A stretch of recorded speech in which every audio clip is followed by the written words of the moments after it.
உன் மிரட்டலுக்கெல்லாம் பயப்படுற ஆள் நான் இல்லை. சாட்சி சாட்சி இழுத்து போடா. ஏய்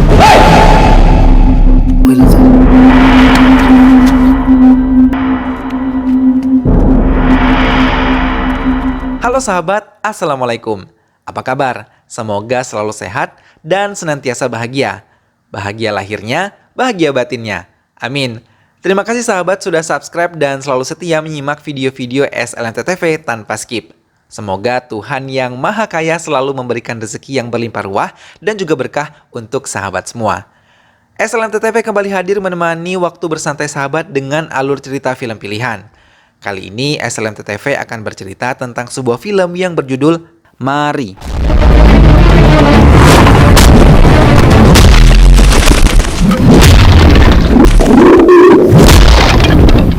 Tanpa berlama lagi, langsung saja kita simak, ini dia alur ceritanya.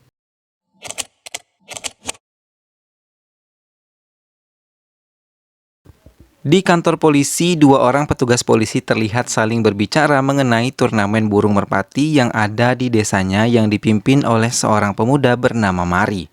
Di desanya juga ada seorang preman yang bekerja di bisnis penyelundupan barang. Suatu hari keduanya bertemu dan mereka pun melakukan kerjasama yang masih belum diketahui kerjasama apa yang mereka lakukan tersebut. Lalu jika ada yang berniat membocorkan bisnisnya, maka dia hanya akan mencukur orang tersebut hingga botak. Kemudian si polisi ini memutuskan untuk datang ke kediaman Mari. Dan yakin kalau turnamen merpati yang diadakan pasti berhubungan dengan judi dan dirinya yakin akan membawa Mari ke kantor polisi.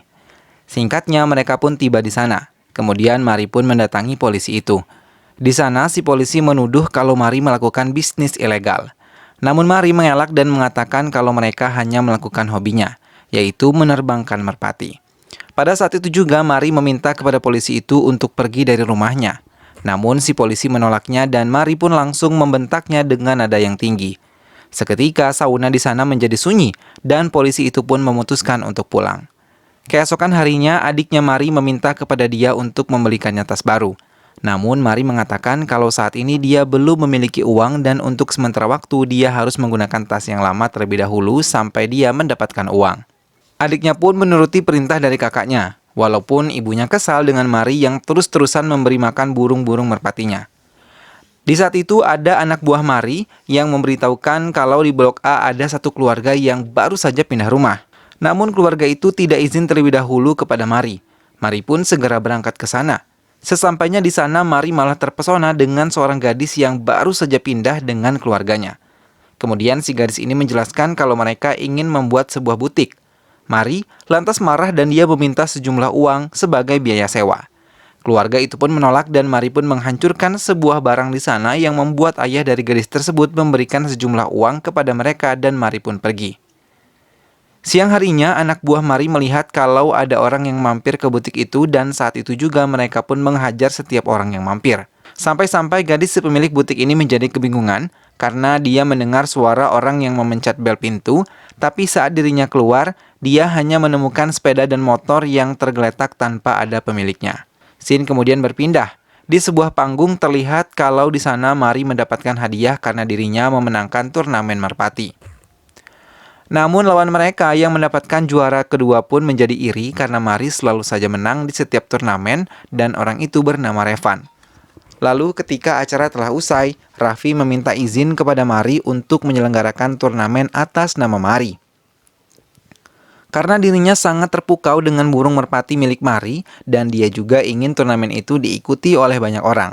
Lalu dia juga mengatakan akan membagi persenan dengan Mari. Saat itu Mari pun setuju dan Sin pun berpindah lagi ke kantor polisi. Di sana para polisi sedang membicarakan kalau dahulu ada sebuah geng bernama Velu. Geng itu awalnya tidaklah terkenal dan suatu saat mereka mendapatkan seorang pemimpin baru. Namun sayangnya pemimpin geng itu dibunuh oleh seseorang yang misterius di jalan. Bersamaan dengan itu Mari juga menjadi lebih dekat dengan para gangster dan seluruh kota juga mulai takut kepadanya. Lalu di sebuah pasar Ani bertemu dan ibunya tak sengaja bertemu dengan Mari. Di sana Mari menawarkan mereka agar tidak usah membayar uang sewa dengan menjadikannya mitra kerja dan mereka pun setuju. Scene kemudian berpindah ke sebuah turnamen yang diadakan oleh Raffi. Di sana terlihat kalau Mari mengikuti turnamen itu juga, lalu ketika burung merpati milik Mari terbang dengan bagusnya, wasit malah mengatakan kalau mereka melakukan pelanggaran. Tapi pada saat itu juga, tim Mari bertanya kepada wasit yang manakah burung milik mereka. Lalu wasit pun menunjuk salah satu burung, dan mereka pun mengatakan salah karena di antara kedua burung itu bukanlah milik mereka dan ternyata burung milik mereka sudah memiliki cap di sayapnya. Saat itu juga Mari menyadari kalau Raffi ingin membuatnya kalah karena melakukan pelanggaran, lalu dia pun mendorong si wasit itu hingga terjatuh. Setelah itu dia pun melakukan sidang terhadap Raffi dan di sana Raffi pun mengakui perbuatannya yang sengaja membuat Mari kalah dalam turnamennya. Tapi kali ini Mari pun memaafkannya, lalu dia pun meludahi tangannya dan berjabat tangan dengan Raffi. Scene kemudian berpindah di butik milik Ani. Di sana nampak ada sepasang kekasih yang berniat meminta jasa Ani untuk mengurus dekorasi pernikahannya. Lalu datanglah Mari yang langsung memberikan harga yang sangat tidak masuk akal kepada kedua orang itu dan dia juga mengancam mereka jika tidak mengikuti kemauannya. Malam harinya Mari datang lagi ke butik itu dan di sana Ani mengatakan kepada Mari kalau mereka membatalkannya. Seketika Mari pun ingin menghajar orang-orang itu. Namun Ani menjelaskan kalau mempelai wanita merasa sakit hati dan membatalkan pernikahan itu. Sementara itu, para polisi bekerja keras untuk mencari bukti kalau Mari pernah melakukan catatan kejahatan. Tapi sayangnya mereka tidak menemukan sama sekali bukti kalau Mari pernah melakukan suatu kejahatan. Keesokan harinya, Raffi datang ke butik milik Ani dan di sana mereka tiba-tiba mengambil seluruh barang yang ada dan di saat itu, Mari datang kemudian menghancurkan kaca mobil Raffi. Keributan pun terjadi, tapi mereka memilih untuk pergi karena daerah itu termasuk wilayah milik Mari.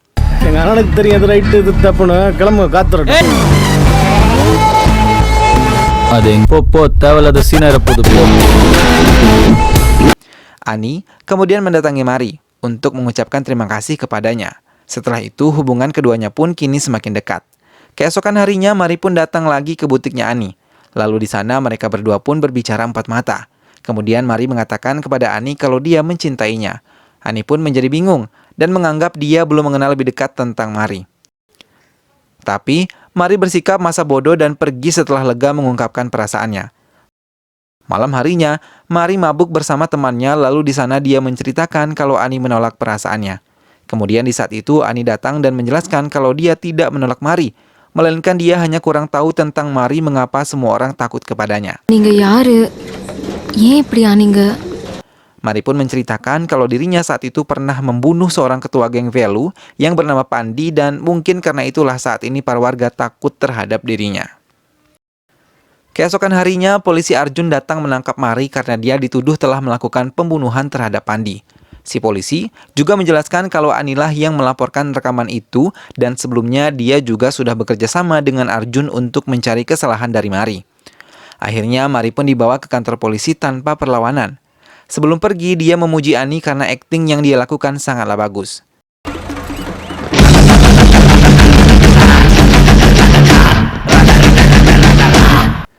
Beberapa tahun kemudian, kini Mari pun telah keluar dari penjara dan dia dijemput oleh Puci dan rekan-rekannya. Saat itu juga mereka menceritakan selama Mari di penjara, Arjun menangkap Ana dan bisnis ilegalnya pun di situ. Lalu di sana Ana meminta kepada warga desa untuk membantunya mengangkat kayu merah milik Ana ke suatu tempat. Lalu, selama 2 hari mereka pun melakukan pekerjaan itu. Tiba-tiba tempat tersebut digerebek oleh polisi lain dan para warga yang ikut dalam pengangkutan itu pun ditangkap. Sementara itu Arjun rupanya menghilang dan membuat surat izin liburan sehingga dirinya tidak terbukti ikut campur dalam masalah itu. Tak hanya itu, geng dari Raffi pun tiba-tiba mengambil alih pasar mereka dan melakukan pemerasan sesuka hatinya. Tidak hanya Raffi, ternyata mereka juga sudah bekerja sama dengan Arjun untuk menguasai pasar itu. Kini Mari pun semakin kebingungan, karena dirinya tak tahu lagi harus berbuat apa. Kemudian Puci menyarankan saran yang diberikan Ana untuk pergi dari kota itu jika tidak ada lagi yang bisa diperjuangkan. Akhirnya Mari pun memutuskan untuk pindah ke kota lain dan menyuruh Puci menyiapkan barang-barang serta burung merpati mereka untuk ikut bersamanya. Saat itu juga Puci segera mengemasi barang-barang mereka dan di saat itu geng dari Raffi datang dan tiba-tiba saja mereka pun menyerang Puci.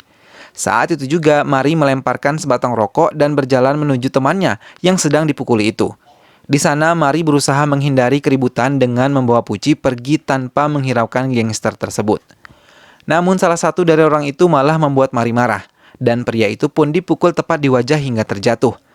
Melihat rekannya dipukul oleh Mari, gangster yang lainnya pun mengambil senjata mereka dan menyerang Mari secara bersamaan. Tapi Mari yang sudah terlebih dahulu marah pun menghajar satu persatu dari orang tersebut hingga tak ada yang mampu untuk bangkit lagi.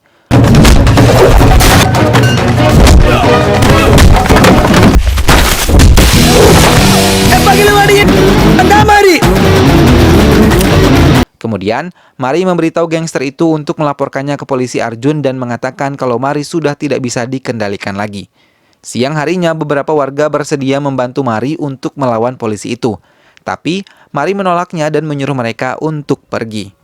Malam harinya, Ani datang menemui Mari dan dia meminta maaf karena sudah bersekongkol dengan polisi itu tanpa mengetahui sifat asli polisi tersebut.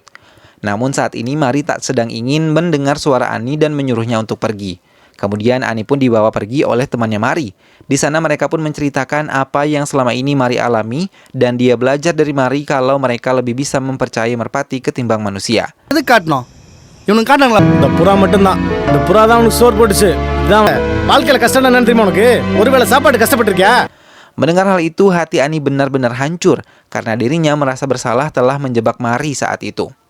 Keesokan harinya, Mari dan temannya berniat mencari pendapatan dengan menjadi supir bajai untuk membiayai kebutuhannya dan juga untuk membeli pakan burung peliharaannya. மாறி கூப்பிடுறது போ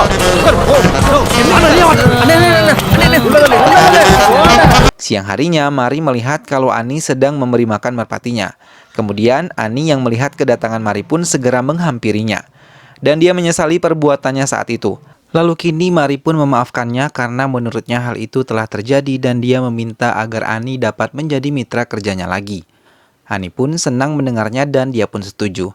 Keesokan harinya, Mari datang ke tempat pendaftaran turnamen merpati. Di sana dia bertemu dengan Raffi dan saat itu juga dia mengejek Raffi karena selama berturut-turut burung miliknya berhasil menjuarai perlombaan yang ada. Raffi pun kesal dan dia menceritakan hal itu ke Arjun. Arjun yang ikut kesal pun berusaha mencari kesalahan Mari supaya dia bisa memenjarakannya lagi.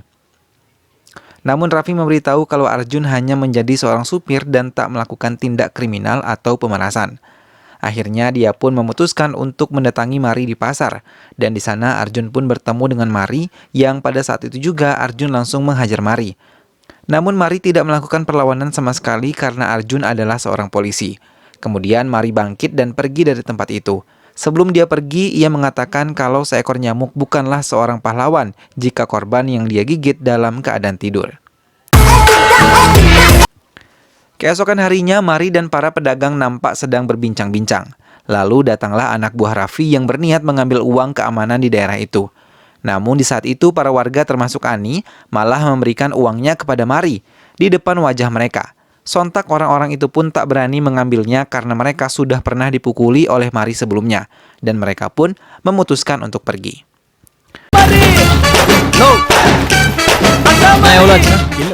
Kemudian Mari merencanakan untuk membebaskan Velu Anna dan para warga yang tak bersalah. Malam harinya mereka pun segera melancarkan aksinya tersebut dengan memberhentikan mobil pengangkut kayu merah milik yang saat ini dipegang oleh Arjun dan mengumpulkannya menjadi satu. Keesokan harinya Arjun mendapati kalau ada banyak wartawan yang ingin bertemu dengan dirinya.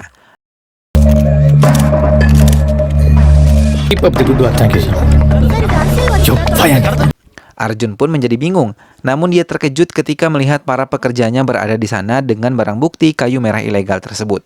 Tak hanya itu, rupanya Mari juga berada di sana dan dia meminta sesuatu kepada Arjun untuk membebaskan Velu Anna. Malam harinya, Arjun bersama Raffi mendiskusikan hal tersebut. Awalnya Raffi tak setuju untuk membebaskan Velu Anna. Namun Arjun berpikir lain dan keesokan harinya Velu Anna dibebaskan dengan para warga yang saat itu ditipu oleh Arjun. Malam harinya para warga desa terlihat sedang bersenang-senang karena mereka sedang melakukan festival cahaya. Sementara itu Arjun dan Raffi sedang mencari cara agar membuat mereka putus asa. Akhirnya mereka pun merencanakan untuk membakar kandang beserta burung milik Mari saat tengah malam. Setelah festival tersebut, Ani berniat mengungkapkan perasaannya juga kepada Mari. Namun di jalan, dia melihat kalau ada orang yang dengan sengaja membakar kandang burung milik Mari dan sisanya dibiarkan terbang begitu saja. Ani pun langsung berusaha mencari bantuan untuk memadamkan api itu. Keesokan harinya, Mari dan kawan-kawannya pun terlihat putus asa karena merpati kebanggaan mereka kini telah pergi. Dan mereka juga memutuskan untuk berhenti mencampuri urusan Arjun lalu pergi dari kota ini. lebih பயந்துருக்கணும் இனிமேல பார்க்க முடியல மாதிரி வா இங்கிருந்து கிளம்புவோம். Tapi tiba-tiba seekor burung merpati terbang ke arah Mari, disusul dengan gerombolan merpati lainnya. Sontak Mari senang melihat hal itu dan teman-temannya yang lain juga memiliki semangat lagi untuk memperjuangkan keadilan. Di sisi lain, geng Raffi terkejut karena pabrik kayu ilegal mereka tiba-tiba meledak, lalu terbakar. Di saat yang sama, Mari muncul lalu dia pun tanpa kata-kata lagi langsung menghajar seluruh anak buah Raffi, termasuk juga Raffi.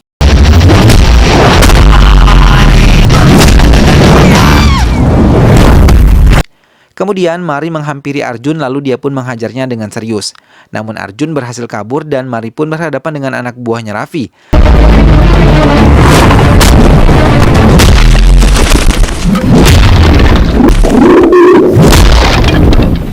Tiba-tiba Raffi ditusuk oleh Arjun saat itu juga. Dan di waktu yang sama polisi pun datang lalu melerai keduanya. Di sana Arjun kebingungan karena dirinya lah yang ditangkap. Rupanya Ana melaporkan kejadian itu ke temannya yang merupakan ketua dari Bea Cukai. Mari pun senang melihat Arjun ditangkap dan memberikan Arjun salam perpisahan. Kini Ana pun kembali diterima sebagai bos gangster kembali dan Raffi beruntungnya selamat karena dia segera dibawa ke rumah sakit. Sub Inspektur Arjun, வருவாய்த்துறை அதிகாரி. Lalu di sore hari, Ani menemui Mari yang sedang menikmati pemandangan sore. Di sana Ani langsung mengungkapkan perasaannya terhadap Mari. Namun, Mari menolak dan mengatakan kalau mereka lebih baik berteman saja dan film pun selesai. Itulah tadi alur cerita dari film Mari. Semoga kalian semua terhibur setelah menyimak alur cerita film ini. Sampai bertemu lagi di alur cerita film yang lainnya. Dukung terus SLMTTV dengan cara klik like, komen, share, dan juga subscribe. Sampai berjumpa lagi di video-video selanjutnya. Sehat selalu sahabat, terima kasih ya sudah menyimak video ini sampai akhir. Sampai jumpa lagi, wassalamualaikum.